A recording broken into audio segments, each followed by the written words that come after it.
ایک لمحہ تمہیں ایسا بھی میسر ہونا چاہیے اپنے اوقات زندگی میں جس میں تمہارے اور تمہارے رب کے درمیان کوئی بھی نہ ہو۔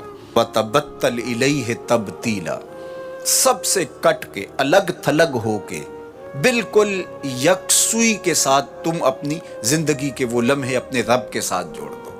جس طرح ایک روایت میں فرمایا لی مع اللہ وقت لا یسعنی فیہ نبی مرسل ولا ملک مقرب، میرا اور میرے رب کا معاملہ کبھی ایسا ہوتا ہے درمیان میں نہ کوئی فرشتہ ہوتا ہے نہ کوئی رسول اور پیغمبر ہوتا ہے، وہاں میرا اور میرے رب کا ہی معاملہ ہوتا ہے۔ تو یہ یکسوئی کے لمحات ہیں، تو ہمیں بھی حضور علیہ الصلوۃ والسلام کے سینے سے نور لے کے اپنی زندگی میں کچھ ایسے اوقات مقرر کرنے چاہیے، اور وہ بہترین وقت میرے رب نے خود بیان فرمایا ناشیۃ اللیل ہے، وہ سحری کا وقت ہے، وہ رات کے لمحے ہیں، وہ پچھلے پہر کی مبارک گھڑیاں ہیں جب رحمتیں چھم چھم اتر رہی ہوتی ہیں اور اللہ کی رحمتیں بندے کا استقبال کر رہی ہوتی ہیں۔ تو اس وقت اگر اللہ کے حضور کھڑے ہو کے ربط قائم کیا جائے تو وہ اللہ کے ساتھ جڑنے کا بہترین وقت ہے۔ اور نماز میں تبتل ہو، جب ہم نماز پڑھ رہے ہوں تو مکمل انہماک رب کے ساتھ ہو۔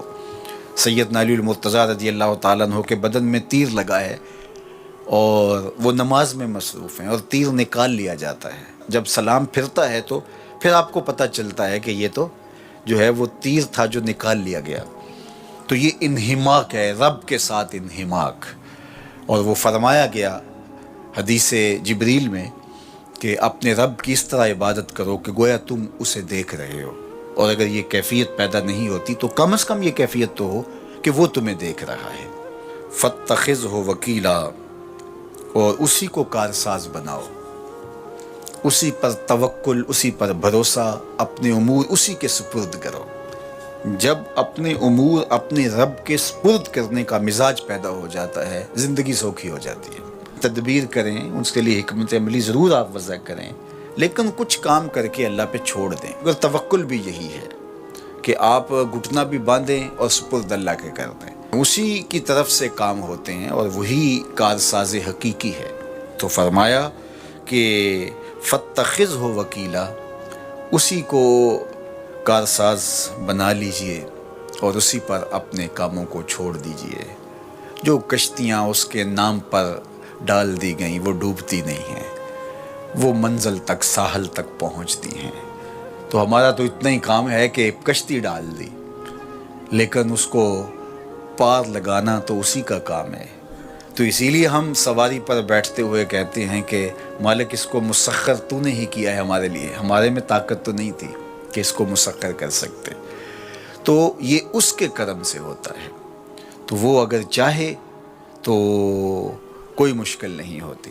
تو اس لیے اپنے کاموں کا کارساز اسی کو بنایا جائے۔ ایک بزرگ تھے، وہ دریا کنارے وضو کر رہے تھے، ایک بچھو تھا جو ایک لکڑی پر تیرتا ہوا، کبھی پانی کے ہچکولوں سے وہ ڈوبتا بھی اور کبھی لکڑی کو تھام لیتا، یوں پانی کے بہاؤ پہ جا رہا تھا۔ تو ان بزرگوں نے دیکھا تو ہاتھ ڈال کر کے اس کو نکالنا چاہا، تو اس نے اپنی فطرت کے مطابق ان کے ہاتھ پہ ڈنگ مار دیا۔ درد کی شدت سے ہاتھ جھٹکا تو وہ گر گیا، تو پھر ڈوبنے لگا تو پھر پکڑا اور پھر اس نے ڈنگ لگا دیا۔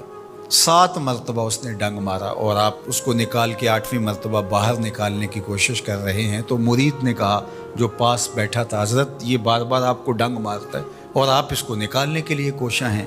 فرمایا وہ اپنی بری فطرت سے باز نہیں آتا، میں اپنی اچھی عادت سے باز کیسے آ جاؤں؟ تو لوگوں کے ساتھ رویہ اچھا رکھے، وہ جو بھی رویہ رکھے۔ ہم کہتے ہیں کوئی اینٹ اٹھائے گا تو ہم آگے سے پتھر اٹھائیں گے، تو یہ کیا کمال ہوا؟ لوگ کہتے ہیں تم 1 قدم پیچھے ہٹو گے میں 10 قدم پیچھے ہٹوں گا، تو یہ کیا کمال ہوا؟ تم کہو میاں تم جتنے مرضی قدم پیچھے ہٹو، میں بھاگ کے تمہارا دامن پکڑ لوں گا، تمہیں جانے نہیں دوں گا، ایک دن تجھ کو بھی جیت لوں گا محبت کے زور پہ۔ ہم کہتے ہیں کہ فلاں میرے ساتھ اچھا سلوک کرتا ہے تو میں بھی اچھا کرتا ہوں، فلاں کا سلوک میرے ساتھ اچھا نہیں ہے تو ٹھیک ہے، جس طرح وہ چلتا ہے میں بھی اسی طرح چل رہا ہوں۔ یہ تو پھر برابری ہوئی۔ اگر کوئی برائی کے ساتھ معاملت کرتا ہے تو آپ بھی اس کے ساتھ ایسے ہی کرتے ہیں، تو برائی میں برابر ہے۔ اور اگر آپ کے ساتھ کوئی اچھا سلوک کرتا ہے تو آپ بھی اس کے مقابلے میں اچھا کرتے ہیں، تو پھر بھی آپ برابر ہیں، لیکن اچھائی میں برابر ہے۔ تیسری صورت یہ ہے کہ کوئی آپ سے اچھا سلوک کرتا ہے اور آپ اس سے برا سلوک کرتے ہیں، یہ بدترین صورتحال ہے۔ اور سب سے بہتر صورت کیا ہے کہ کسی کا رویہ تلخ بھی ہو، کسی کا انداز